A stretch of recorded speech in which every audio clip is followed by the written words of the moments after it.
Today we will look at the subject of influences, which is something that Baba had brought up in the most recent Avyakta Murli.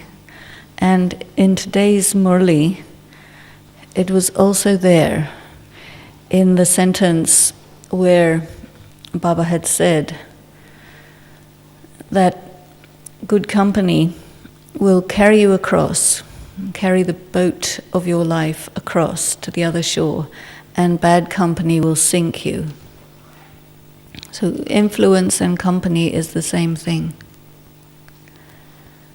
First of all, it's very important to understand that it is the nature of a soul to be influenced.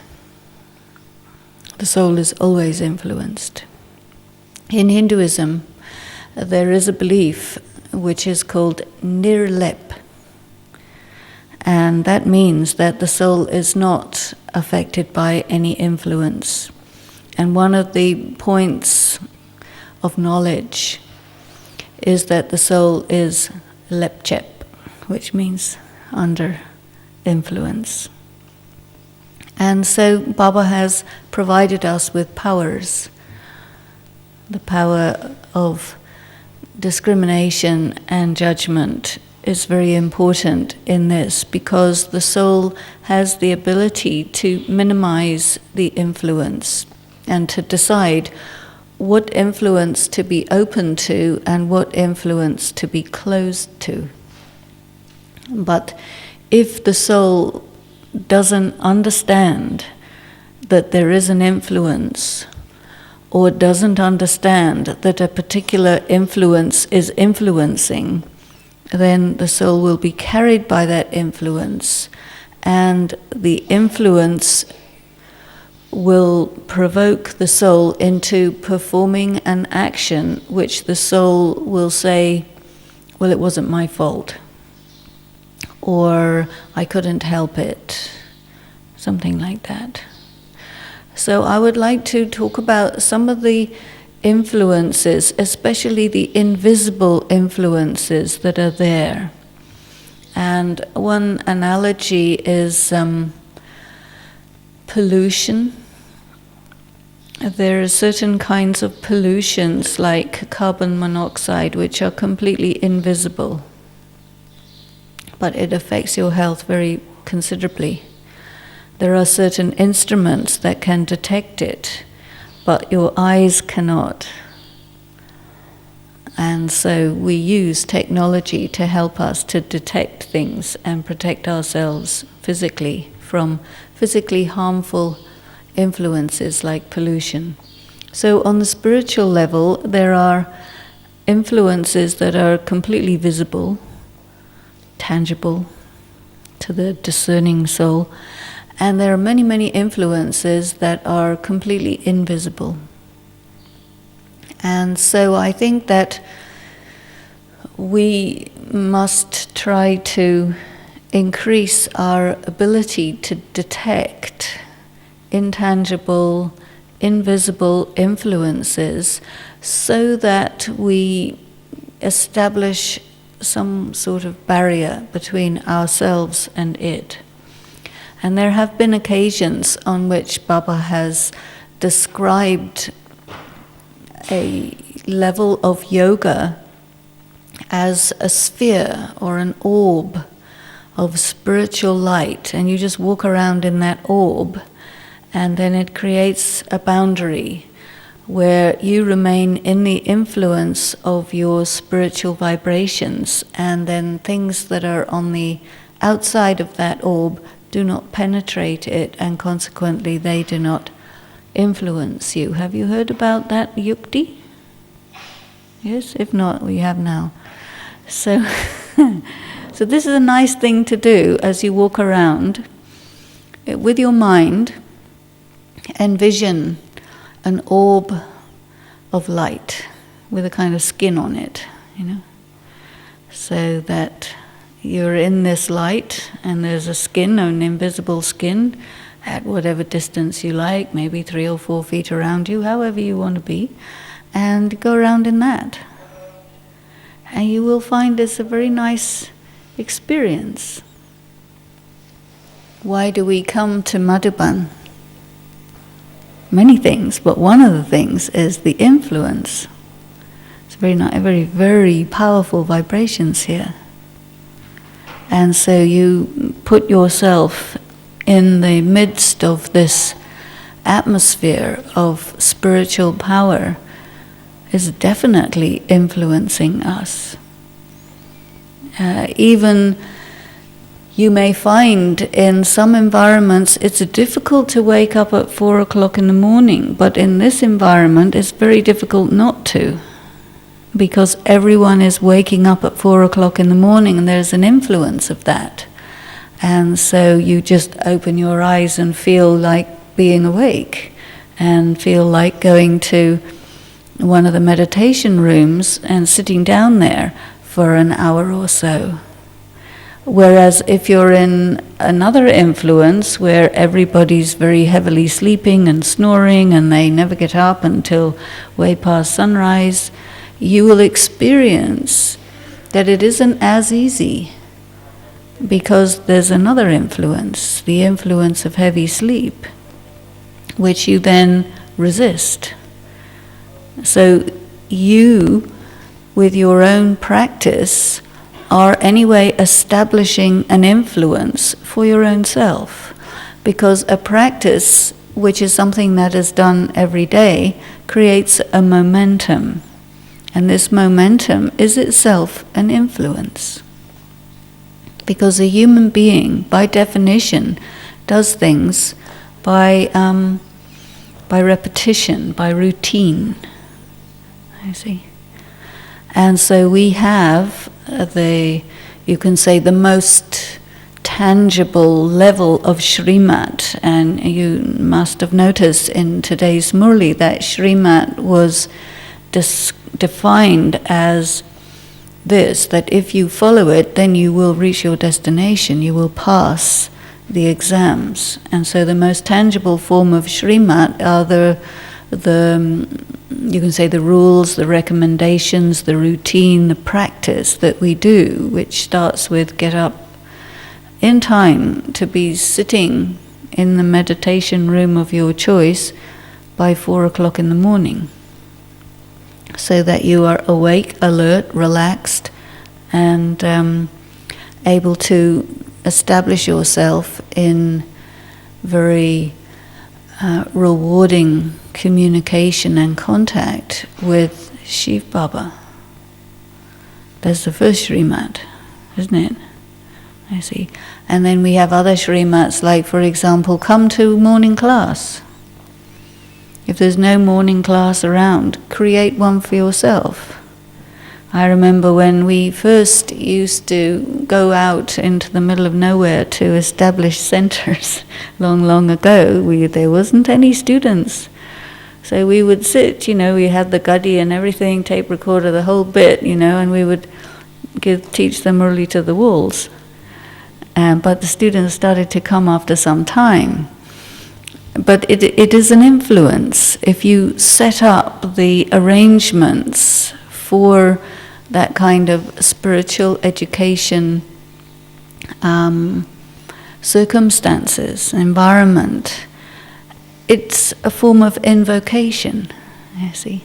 And it creates a very strong sense of the routine, of the atmosphere, of the filling the atmosphere with the period of meditation, followed by a period of out loud, even if there's nobody there, out loud, reading the Murli to the walls. You're listening at least.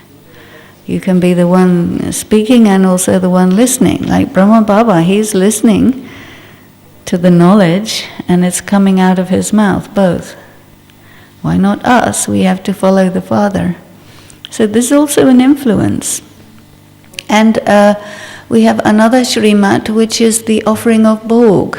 Actually, sometimes people, they wonder, why are we doing this? And Shiv Baba's not eating anyway, so why do we do this? Well, it creates a very, very powerful influence. And those people who have subtle vision. They can see when you formally have the bog table, make the food in Baba's remembrance, put everything in the right way with a cloth underneath and the little boxes with their little lids and a nice tray which is not used for anything else and a nice cloth over the top and all of which is clean and on a clean table, and you put your meditation song, you put your incense and you put your Shiv Baba's light and whatever, and then you offer. It creates a very, very strong atmosphere. And that atmosphere covers over your whole place where you live, your house, your apartment, your room, whatever it may be. But the practice, the routine, daily practice of offering bhog causes an atmosphere, like one of these spheres or orbs that I was telling you about. You put one of those over your whole place where you live. So of course, in a center it's absolutely essential, because the center must have the purest, most powerful vibrations. Otherwise it's not able to do the best quality of service. But anyone who is a Brahmin and who creates this atmosphere in their home, they are creating the same atmosphere like a center, and it invokes the presence of Bap Dada. It invokes any soul who is looking for that connection, and it keeps you in the best possible environment. And that is going to assist you in your meditation practice and in having a very good quality life on a day-to-day basis. And these are all invisible and very subtle things, but yet when you are sensitive, they're very, very tangible, you see.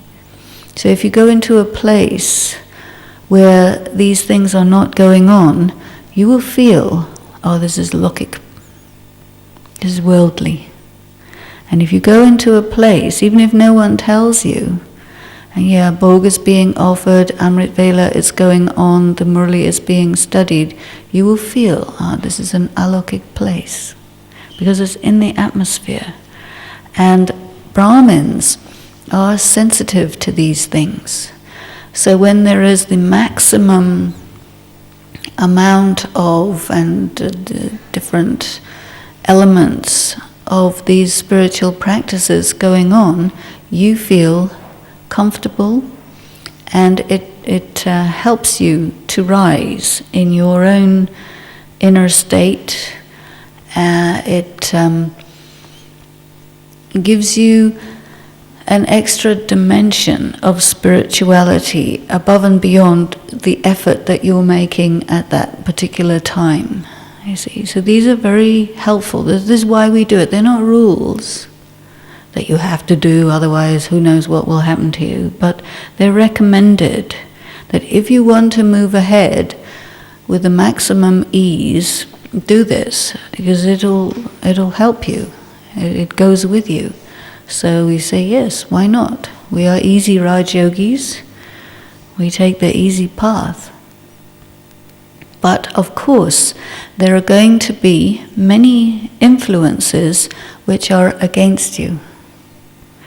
And so we need to be able to understand their value, discern them, and decide what is going to be our policy for the things that come to oppose us.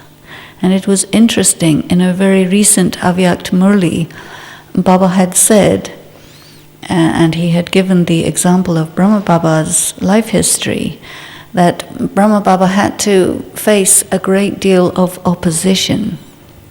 And it is this very opposition that puts a person into position, you see.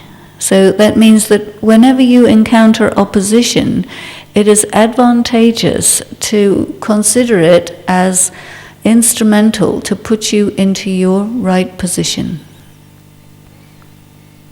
Because what happens to the people who function to give you opposition? They just do their part and go on their merry way. But what happens to you is you become fixed in your position of being strong, stable in who you are and what you want to do. And so, in fact, they have been helpful. Not to themselves particularly. They might have done something quite nasty, so they built up some negative karma. But you didn't suffer, you got promoted. So what's wrong with that? It just depends very much on how you take it. And it also means that we have to, at every step, discern what power we should use in the face of this thing which is coming to oppose us. If we take something at face value, and if we say Haji to anything and everything, then we become under the influence of anything and everything. So what are the ways in which we can fortify ourselves and make ourselves more discerning regarding influences which are capable of delaying us, hindering us, damaging us in our spiritual practice and personal progress? There are many different ways to go, and every single one of us does our own private churning of the ocean of knowledge. But I think that it's quite good to go to the basic position, a position that I very often put myself in, especially when there's any kind of tricky situation. I'll always put myself suspended between God and death. You know how stars are suspended in the sky and nothing holding them up. So you can put yourself, God on the one side, death on the other side. Why is this useful? The negative influence on a soul is basically matter. And then the positive influence on a soul is ultimately God. And death is the final illusion of matter or materialism. We are in bodies, and Baba had said, every day is your last day. You never know when it will be. Live every day, as Mama used to do, as if it's your last day, which means that matter is about to relinquish its hold on you. But its hold on you is very strong. Its influence is very strong. How does matter influence us? Well, first of all, we are very affected by our sense perceptions. We're affected by the temperature. It's too hot or it's too cold. Here in Mount Abu, it's either too hot or too cold. It's very rarely just right. And then too, only for a day or two. But the elements of matter, one way or the other, are imposing themselves on you. They will trouble you. And if the weather or the environment has an extra dimension of pollution, then you have to resist that too, because it's going to affect your body, and your soul is going to be affected by the things that affect your body. And you will feel allergies or whatever, and it will make you feel reduced in your ability and comfort for making your spiritual efforts, because you want to be able to be bodiless. And if the body is bothering you, then it's more difficult to be bodiless. So this is one influence that is there. And for yogis, it is said that essentially it shouldn't make much difference. It's too hot, it's too cold, it's too wet, it's too dry, all of these things. We need to develop an ability to be relatively immune to those things. You see? And the more we are practiced to be detached from the effects of the body, then the easier it is to be immune, because they're there. It's one of our tests, Then there is just straight illness, various pains. As you get older, you may well get wiser, but you also get more pain. It's like that. A few people don't, but the majority get aches and pains of one sort or another. It's age, teeth fall out, you need a stick, you go deaf. All of these things are there. And even Baba had mentioned this in a Murli about how his children are now, with sticks and glasses and hearing aids and all of this stuff. And when our body is losing its youthful vitality, then also it's an influence. And we say, oh, I can't run up the mountain and sit on Baba's rock like I used to do. Or I can't, travel with the ease that I used to do. Or I can't, carry on as long as I used to. Or I need this and I need that, which I didn't used to need, you see. So these are influences. And when that is there, you can't alter the aging process, but you have to work with it. Understand yourself and how to move along in such a way that these realities are having the least amount of impact on you. And for that, we have to have an extremely positive outlook, because our thought makes a great deal of difference,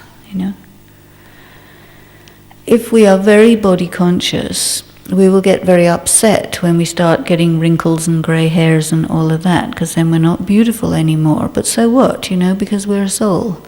And the soul is what we're working with. And when the soul is content, then the sign of that will show on the aging process, that you age gracefully and not with the resistance and reaction and all of that, you see. I talk about age because, some of us have been around with Baba a long time. We're growing old together. And this is very nice. You can see somebody like Daddy Janki, Daddy Prakash Mani. In 30 years, I think there's very little aging.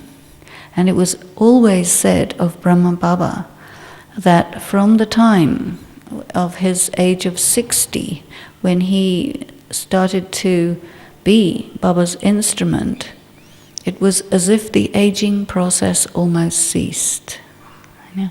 They say this, that he didn't age.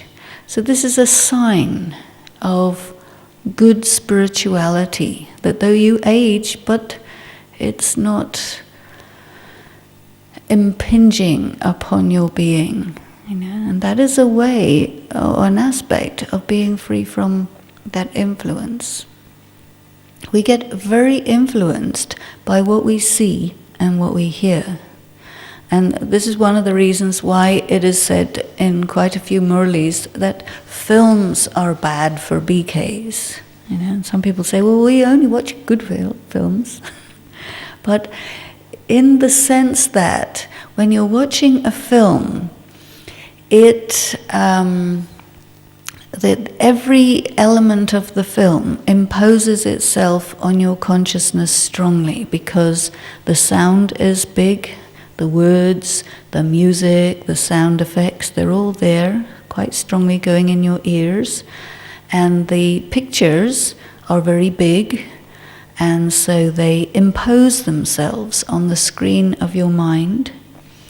And the things that they want you to feel by showing various things in front of you, you feel them. Some sad thing is going on, you'll cry. Some violent scene is going on, your heart will start palpitating. You'll find there's very few people who can sit in a movie and be completely deadpan. And if they are, then why are they bothering to go anywhere in the first place, So they go because they want to have this a very extra stimulation of the senses. And I did some experiments on this in a sort of fortuitous way.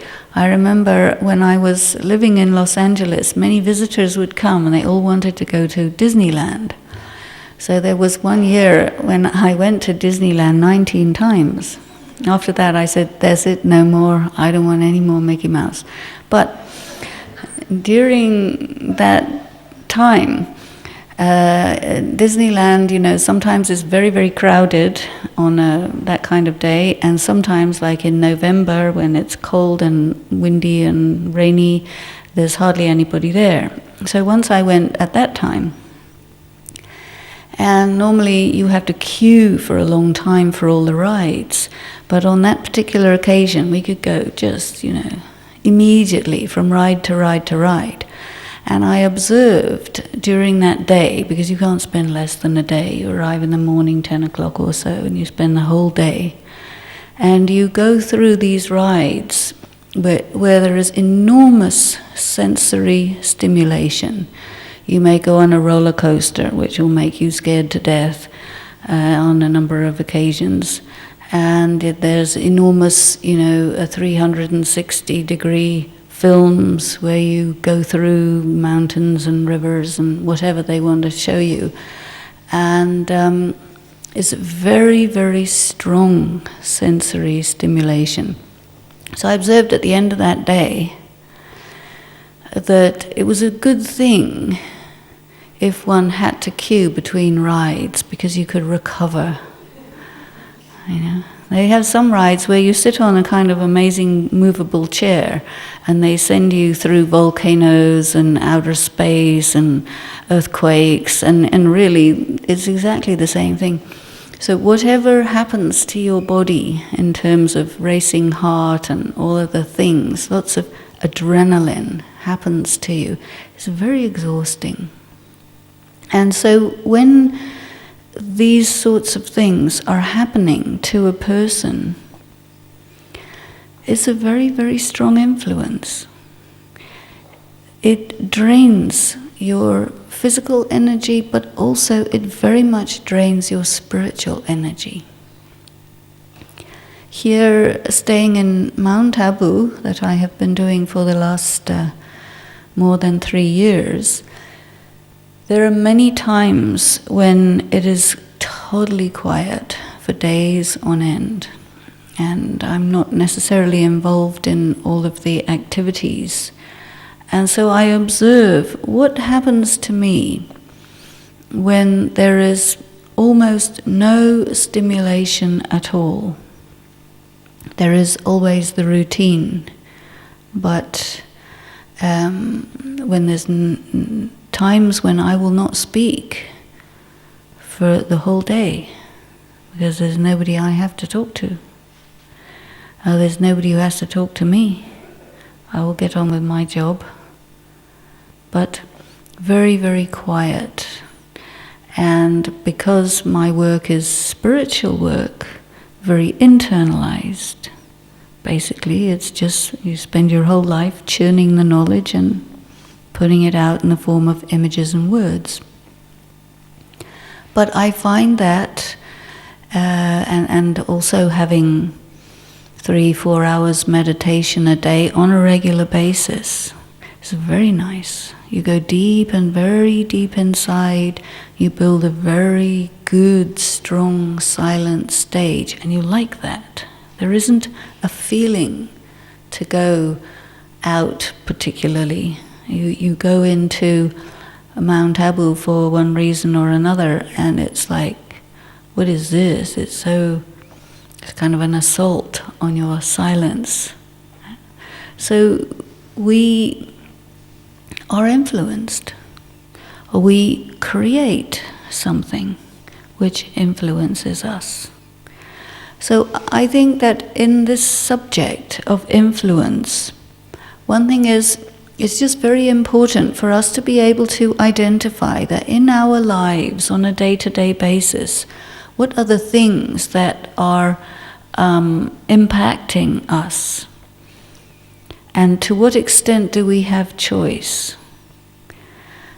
we need to distinguish where we have choice and where we don't have choice.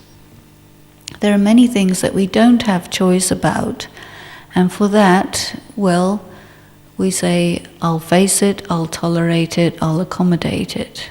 Basically, those powers are useful for things that you can't do anything about. You know? And then there are some things that we can do something about.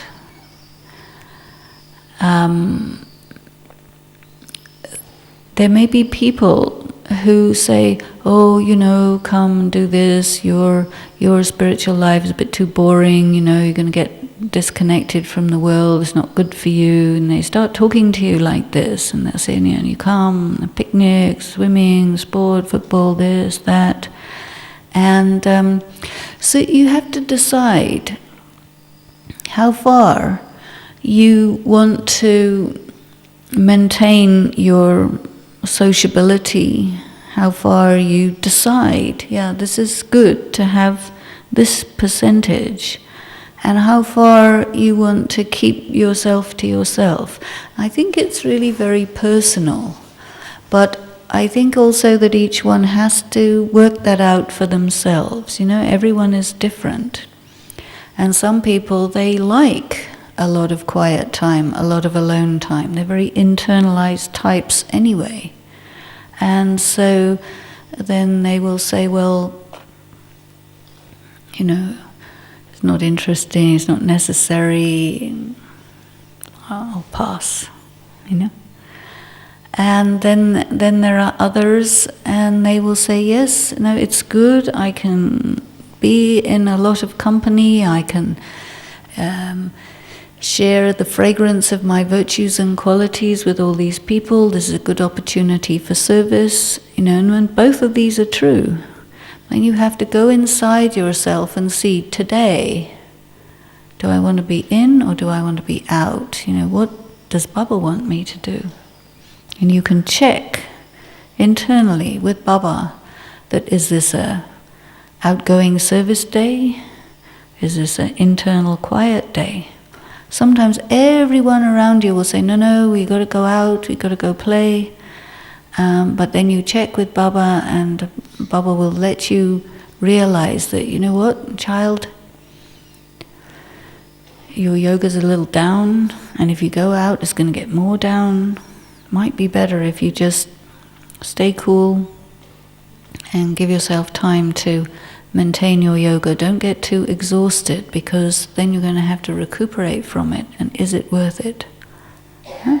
So you have to see your situation, because every single thing is an influence. There's influences that feed us in a positive way, and there's influences that consume us and that draw energy from us. And so we need to be sensitive to this. Sometimes you may be in a situation where there is a lot of anger around. Have you experienced that? Angry people around? Well, they may not think they're angry, but you think they're angry. You feel that they're oppressive, you see.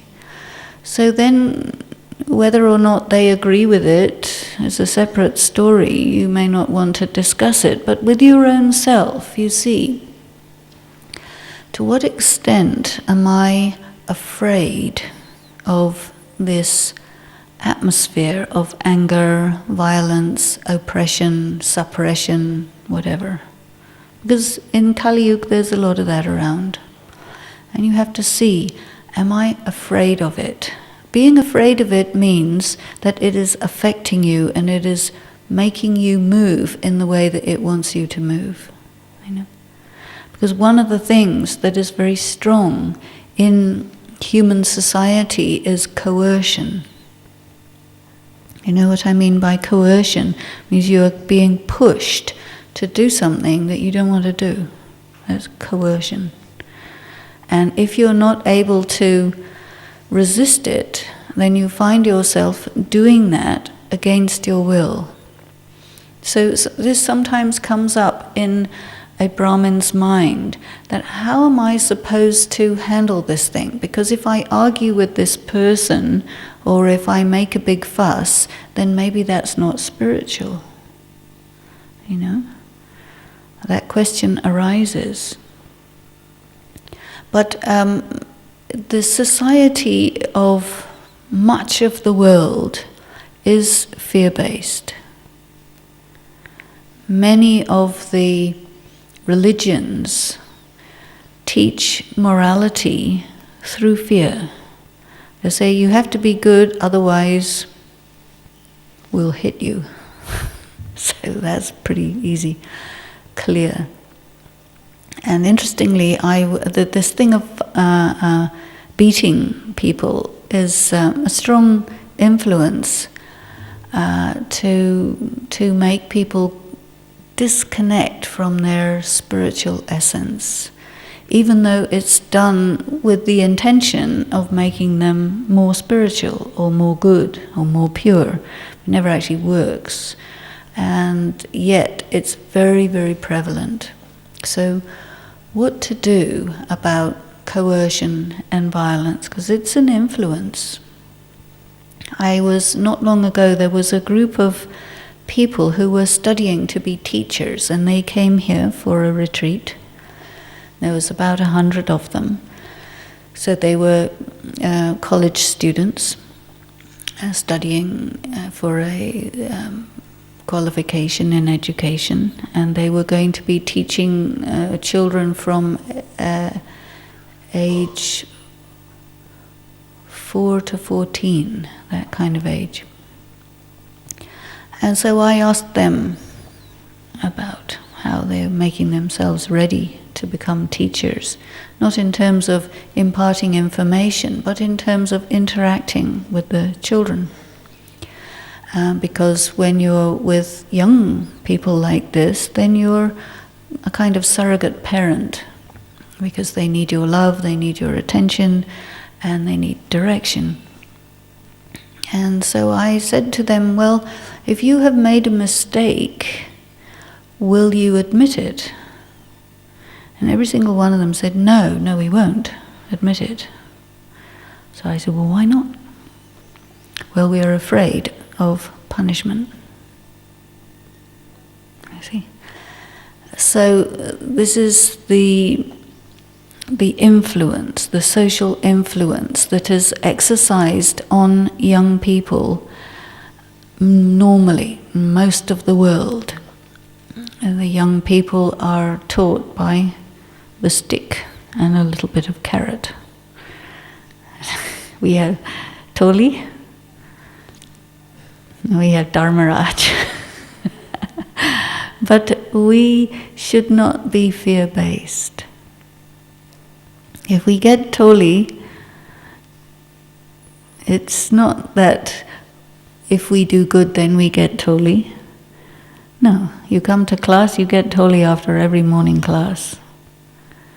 And whether you sat in the murli attentively or you fell asleep, you still get Toli. Isn't it? Huh? Or even if you're having some amazing storm of Maya, but you still sat there, you'll get Toli. If you didn't come, you won't get. Or you could come at the end and take, but still you'll get. But you see, we have Toli because it's a sign that the atmosphere is essentially loving and positive. It's not used as a reward. It's used as a sign of love. I see. Oh, you want 2 Tolis? Okay, you can have 2 Tolis. You know? No one will say, no, you can't have 2 Tolis. You can only have 1. You're only allowed 1. No, we share. If there's not enough, you want 2 and somebody has none, we'll say, well, no, it's nice if you don't have 2 Tolis because they won't have 1. But usually there's no problem. Dharmaraj, how do we relate to Dharmaraj? Are we afraid of some punishment happening to us, and because of that we are going to do the right thing? Or what is our relationship with Dharmaraj? Dharmaraj can be translated in a variety of ways. And sometimes it's translated as the supreme justice, which has the implication of punishment. And so people who are fear-based will generally think of Dharmaraj as some kind of punishing fellow, some embodiment of punishment. But Dharmaraj also means the king of righteousness or the rule of righteousness. And then we go a little deeper into this word dharma, because in Hinduism, dharma is used a lot. In Indian culture, it's used a lot. What is your dharma? It means how do you operate as a human being? Not just what is your religion. It's got more elements to it. But in Gyan, we have the term dharna, which we translate as being inculcation of virtue. But it also has many other aspects to it. I think that real soul consciousness is expressed partially by being true to yourself. So if you do the right thing, whatever that is, in a way that it is following your conscience, because every person has a natural sense of justice, and you know what is right. Sometimes you know what is right, but some external element wants you to do what is right, not on the basis of what you know, but on the basis of fear. You see? So if there is that influence that wants you to do right on the basis of fear, are you going to take it in, or are you going to do something different with it? Because as we know, in the Golden Age, there's no law enforcement. There's no law enforcement. Everyone does what they do because it's natural to do it. And so we call it neutral karma. So in the confluence age, we must also develop that ability and that trust in our own conscience. And we're hearing the Murli every day, in which Baba's very often saying what's right, what's wrong, what's good, what's bad, what's useful, what's useless. So we have a lot of information. But in the end, I, the soul, am responsible for what I think, what I say, what I do, how I do it, how long I do it, with what intention I do it. All of these things, it comes down to the self, you see. So good quality spiritual practice involves developing and cultivating this inner part which knows the difference between right and wrong, which doesn't have anything to do with whether you get punished or rewarded. You see? So I think, to me, punishment and reward is for donkeys and dogs and cats or whatever. But to put it for human beings is very primitive. And we are not primitive. We are developing ourselves very highly as being masters of the world. And so I think it's very important to shift ourselves away from doing something so-called right out of fear. We should do something right because it's a good idea. And we should not do something wrong because it's plainly not productive. You see? If we do things out of fear, then it means that we're taking the vice of fear and putting it into the category of virtues. And then it creates mix-up in our conscience and a mix-up in our intellect. And then we are not able to think straight. Because on one minute, fear is a vice, and the next minute is a virtue. You can't operate like that. It creates double standards. And if you operate by double standards, you cannot have good quality morality. So you have to see for yourself, to what extent am I fear-based? And then look deeply inside yourself. And if there is some external influence that wants to make you do something out of fear, don't. You know?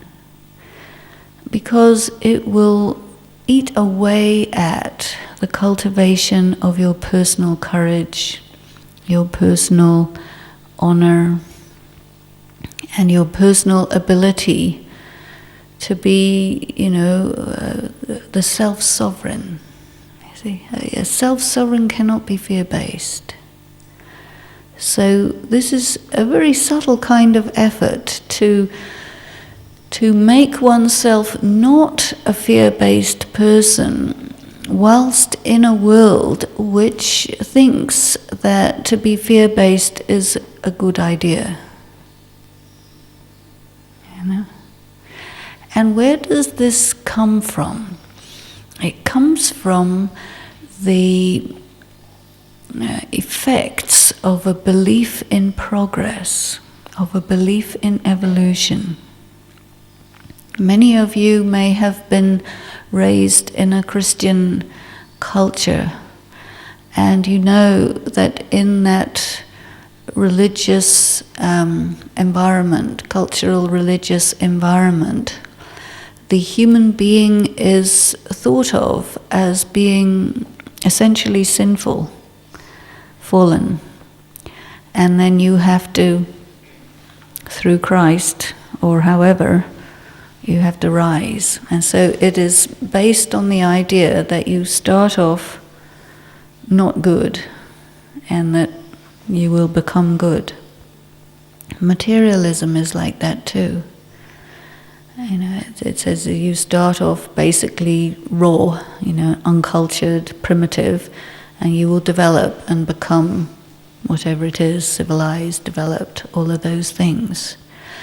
And this concept is the reason why it is believed that you can make people better by applying violence on them.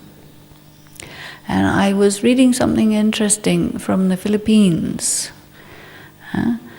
in which the whole thing of raising children and students, the whole teaching environment of students in the Philippines. Is there anybody from the Philippines here? No, anyway. They will find people, older people, to give testimonials, to say, yes, because I was beaten by my teacher, so I learned well. So therefore we're going to beat you, because then you will learn well. And I know because it happened to me, so we're going to beat you double, Except that if you investigate more, you will find that those who are trained by oppression, by beating, by making them afraid, can't learn. They cannot learn. They can repeat. They cannot learn. They cannot develop. Cannot develop as self-responsible human beings, you see. And so a very, very important thing, a way in which to use the Gyan is, Baba says very clearly, that if you do such and such, you will suffer. Not because Baba will come along with a big stick and make you suffer, but that certain action produces certain consequence. And it's neutral, it's not a threat. It's just a simple piece of information. Like if you eat rotten food, you're going to get a bad attack of the stomach problem. So be careful. Right? Nowadays, we have bird flu. Have you heard about bird flu? It's all over the place in Asia. And so nobody's eating any chicken, nobody's eating any eggs. They're all becoming naturally vegetarian. And then, of course, we had mad cows, so not eating cows. And so, so these illnesses are not really a problem for BKs because you don't eat that stuff anyway. And the people who get those illnesses get it by eating these animals. You see. So it's very practical. It's not a threat that, oh, if you're not vegetarian, something ghastly is going to happen to you because we're going to make that happen to you. No. Be vegetarian because it's clean. Take care of yourself, love yourself, respect yourself, be good to yourself. You know. Not remember Baba because otherwise some ghastly thing is going to happen to you, but no.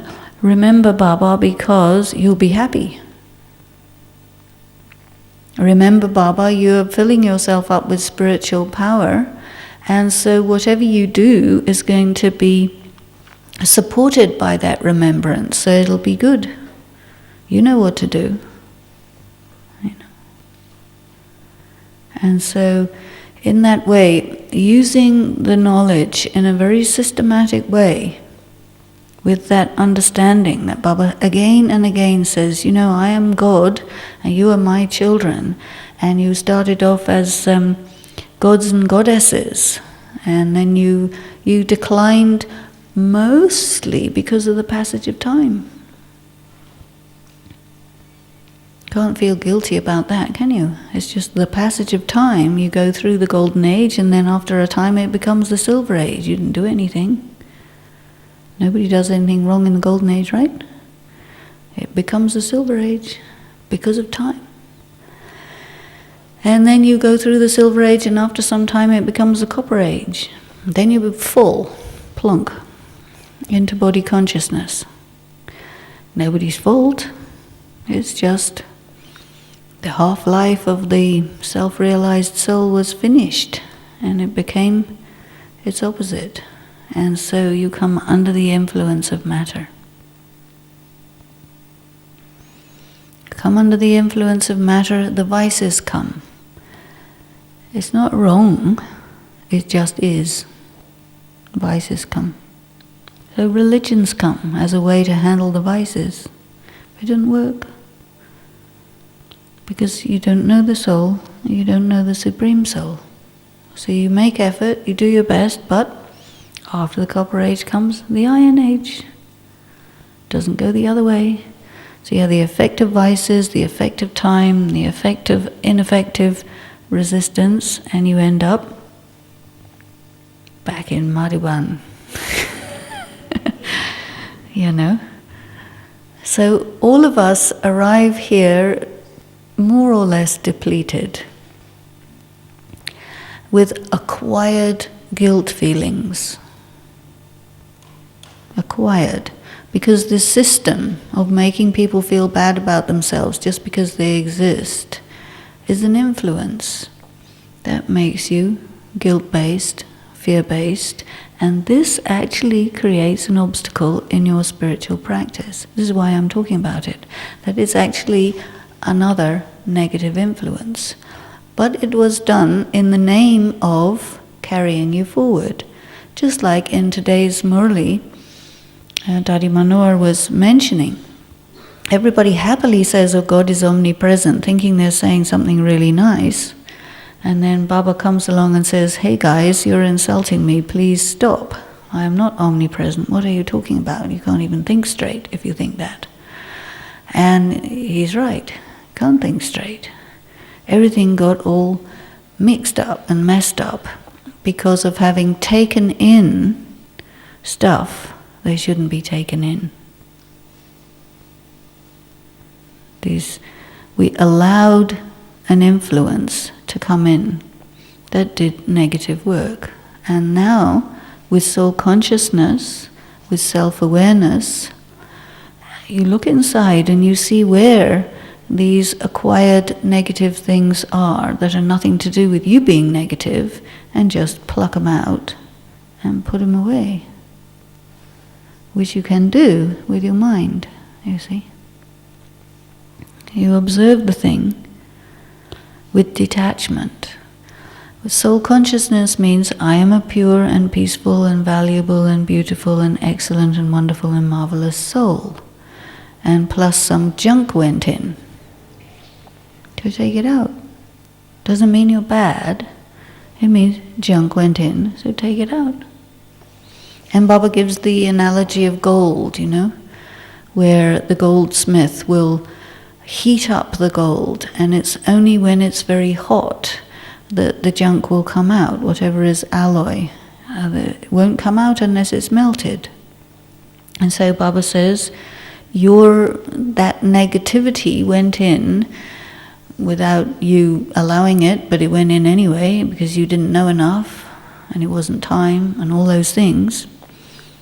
But now, with yoga, neutrally, with yoga, you heat yourself up to melting point, and out comes those things, vices and whatnot. And then Baba adds a little bit more information and says that if something surges up within you, which is extremely horrible and bad, don't feel guilty, don't feel surprised, don't feel bad.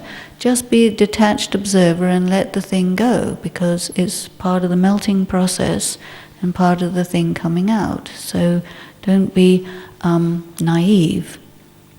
And definitely don't be afraid of it. Be neutral, Whatever the emotions you may be feeling, you may be having a big lust storm. Say, oh, I'm a terrible person because I'm having a lust storm. No, you're doing your meditation, and whatever lust went in has to come out. And then you let it come out and let it go. You become more pure. Or you have a big anger storm, you want to kill everybody, but it's not very good. So you have to do something with it. So you have to make yourself very neutral and let the thing come out. You see? Like a boil erupts and all the pus comes out, If you're the patient, you'll think it's awful, but if you're the doctor, you say, oh no, this is how it goes, So don't worry about it, let it come out. Maybe you have a carbuncle. Have you ever had a carbuncle? It's a huge boil, nasty thing. But all the toxin that's inside you comes out. So that's all it is. It's just a toxin coming out. Doesn't mean you are bad. You see. And in the same way, if somebody comes along and tries to tell you you are bad, don't buy it. Who are they to tell you you are bad when God Himself is saying you are good?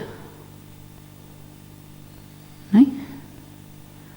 He says, I'm God, you are my creation, you are souls, pure, beautiful, peaceful, excellent beings, and plus Ravan stuck in some poison, so now it has to come out, that's all. So no need for any of these threats and whatnot. But it's the prevailing atmosphere. And so it's quite useful to know that it is a test. It's very important to be able to discern, not to allow coercion to happen. Because we BKs, we are volunteers. We volunteer to get up at 4 o'clock in the morning every day. It's a volunteer. Nobody has to. You get up if you jolly well want to. And if somebody doesn't want to get up, and you make them get up, it's not going to be very useful, But if you get up because you want to get up, you meditate because you like meditating, you do all the things, whatever we do, because you benefit from it. And time is very precious. Or you can go get a hold of it and read it. You could do that. It's not the end of the world. Even if it is the end of the world, you can still do it. But that feeling that I've done something wrong. You haven't. For whatever reason, okay, you were too lazy, so you missed the murli. So then you say, oh, I was too lazy, so I can tighten it up, or I can just, oh, I'm so lazy I can't do anything. No, you have choice. Many things are there. And the process of making ourselves completely free, which we call Jivan Mukti, freedom in life. You cannot be free if you're under this thing that wants to make you afraid. You see, you're free to do service. As maybe someone tell you you have to do service, don't consider it as an order, consider it as an encouragement. And at every step you have choice. You can do. We like to please others. One of the speakers in the conference that was recently held here in Shantivan mentioned that he liked the way the Brahmakumari institution was operating, because the people do their duty wanting their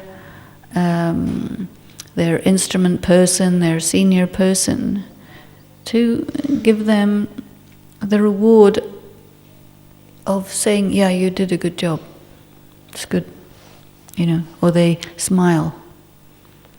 If you do something, okay, you're doing it for Baba, but also if that person who is instrument for giving you that task or assignment, and you do that thing and they're pleased, you like that because it's a validation or a verification that Baba is also pleased, That's also an influence. But at the same time, sometimes you do really very nice job, but they're too busy with something else and they don't give you that. And or you get a toli without drishti. Have you ever had that happen? Toli without drishti? Some people, they won't go. They'll say, drishti please. I don't need the toli, I need the drishti. But it's also a test. That can you be so confident that BK who is giving you toli without drishti loves you? With or without drishti? You see? So that we don't become dependent on that little touch of appreciation, a little touch of recognition. We have to be able to, go through the motions and everything and have no recognition, no reward, no nothing. Or even sometimes the opposite. You will be marginalized slightly, put on one side. No, yeah, because why? You have to be confident in yourself, that you know who you are and that you know you did good between you and Shiv Baba. You were an accurate trustee, and that's enough. You don't need somebody to tell you. You see, when you need somebody to tell you, that's called being a child. And we are sweet children and all that, but we are adult children, so we need to be able to do things without, am I okay? Please smile at me, tell me you love me. That's a very insecure person, you see. A secure person knows, toli or no toli, drishti or no drishti, smile or no smile, I'm right with myself, I'm right with this person, I don't need a signal every time. That's a good confidence, you see. And that's also an aspect of a self-sovereign. Because otherwise, if somebody is flattering us, we do what they want. And if somebody is being hard with us, we avoid them. And that's very, very much under the influence. We need to be under the influence of God, Shrimat, our conscience, our confidence in ourselves as a free and independent soul, human being, who knows the difference between right and wrong, and who doesn't need anybody to be an external moral authority, because the inner moral authority is alive and well. If you have this, then you fulfill the requirements of moral leadership. And as you remember, Baba had said, you are the ancestor souls. You remember that? And again, I will make a comparison between the civilizations that are materialist, which are based on the assumption that there is progress. They believe that the ancestors were apes, and so you are very highly evolved in comparison with them, and so you don't need to worry about what they thought or what they did or how they operated, because you are much more civilized than that.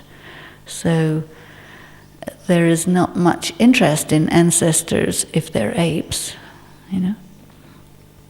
Whereas the Gyan and a philosophy that speaks of time being a process of devolution, then the ancestors are important.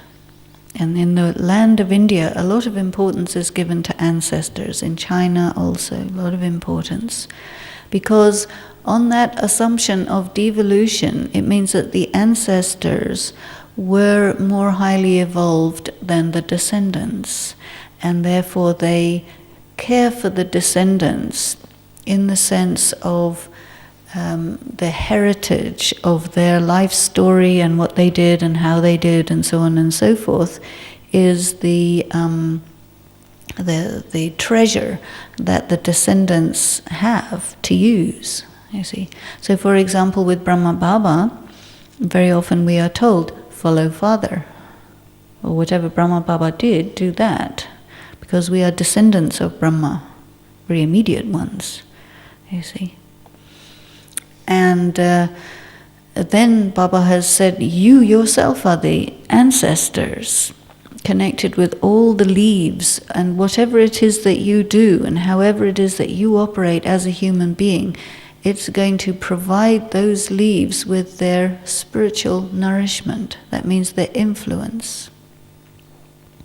So all the leaves on the tree are pretty much influenced by the idea that the ancestors are apes. And so they have this wonderful ego issue that I am highly civilized.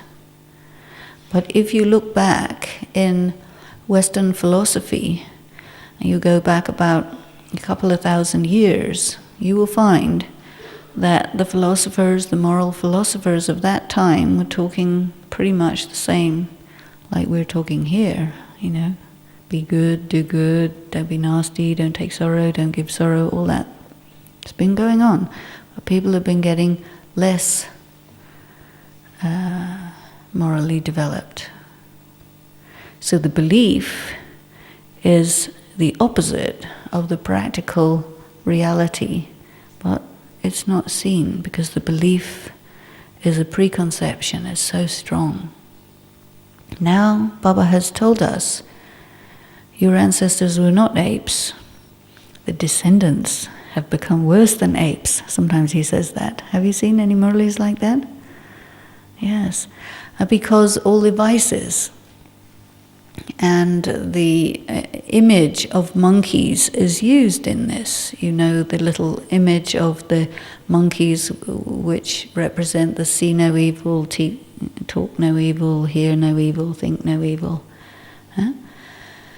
But these Mount Abu baboons are really quite civilized in comparison with some monkeys, which are very strong in all the vices and very out there about it.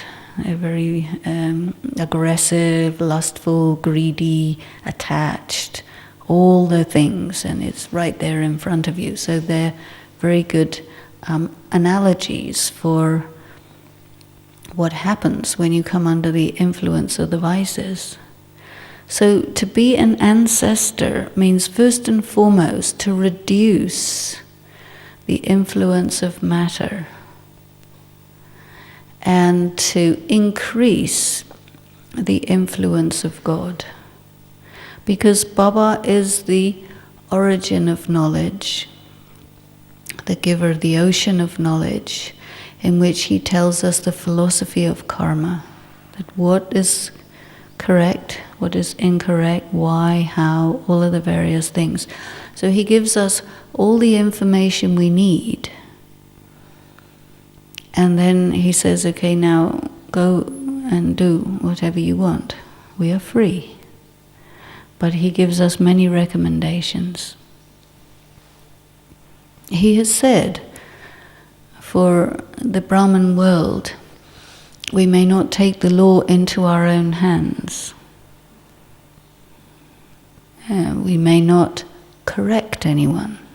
I've been in Gyan 30 years, and that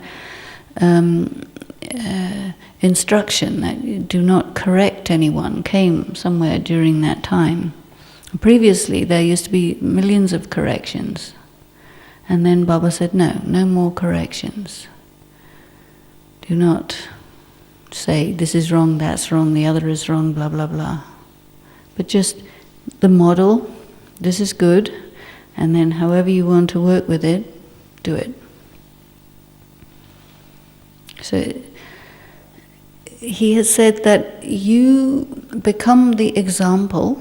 Whatever you do, others will watch you, and they will do likewise, even in small things, And so you see, say for example, you're living with someone. You will observe that person, whatever it is, their systems that are good, you will say, hey, that's good, I will also do that.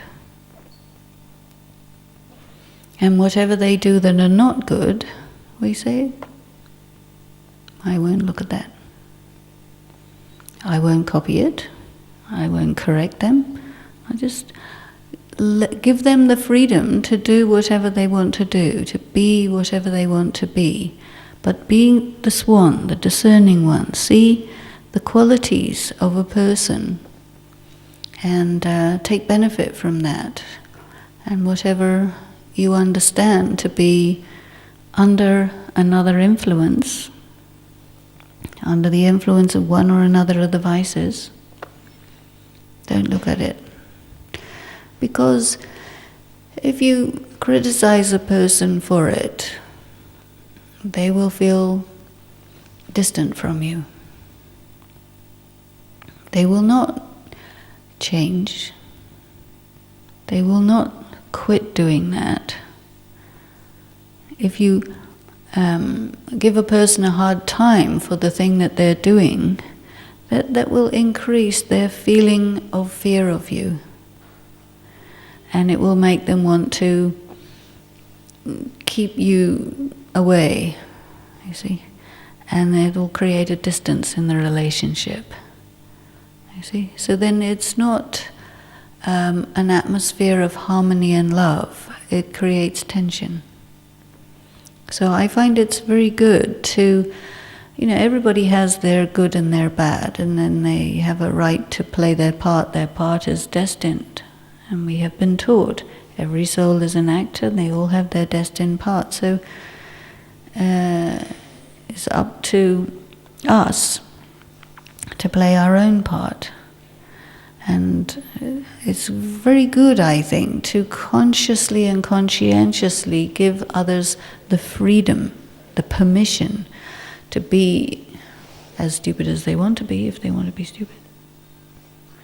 But not to say, this is stupid, this is wrong, that is wrong, because then our attention goes away from ourselves, and we're not discerning the qualities of another person. So then it means we're lokic, same like anybody else. There's no difference.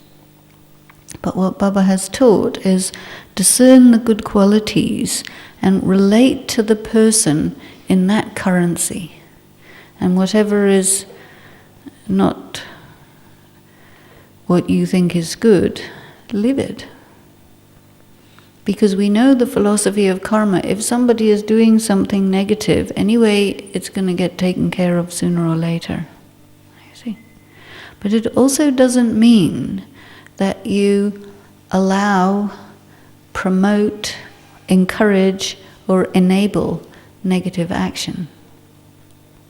You see? Because that's another very, very subtle area. You see, sometimes people say, oh, I can't say anything because they might get upset. Have you done that? I can't say anything because they might get upset. That's not a very good reason. Whatever you have to say, say. But if you're having an emotion about it, you don't have the right to say it yet. You have to make yourself totally neutral. And then say what you have to say. Because otherwise, what comes across is your disturbance, your emotion. Maybe somebody's doing something you don't like, somebody's coming into the house with shoes on, you go, I can't say anything, they might get upset. No. You're upset. Forget about them getting upset, you're upset. Make yourself quiet and calm and say, excuse me, here, you'd leave your shoes. Big deal. Then they'll say, oh, why didn't you tell me before? And you wouldn't be able to have honesty enough to say, oh, I was too upset about it. And then you'll say, oh, I didn't want to upset you, which would not be the truth. You see. But we need to become more truthful. But it's a good policy, I have found, that there are things to be said, but you do not have the right to say anything until you are totally emotion-free. Because if you're not emotion-free, it means there's fear, there's anger, there's irritation, there's ego, mostly ego, and then you may be saying something true, but as Baba had said in another Murli, if you tell the truth with anger, it becomes the untruth. You see, and you can apply that formula to any of the vices or any of the negative emotions. And if you make it a policy for yourself that, no, I know something has to be said, but I'm too upset to say it in a neutral way, so I have to make myself okay and then say it.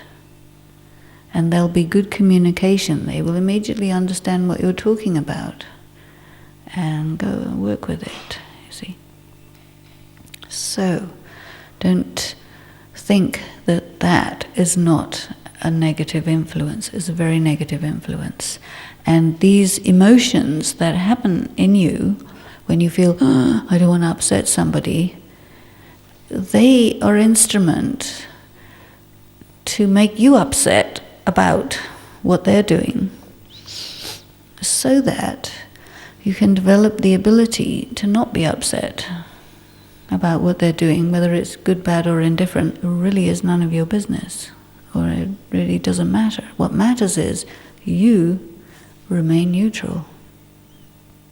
And then you say what you have to say.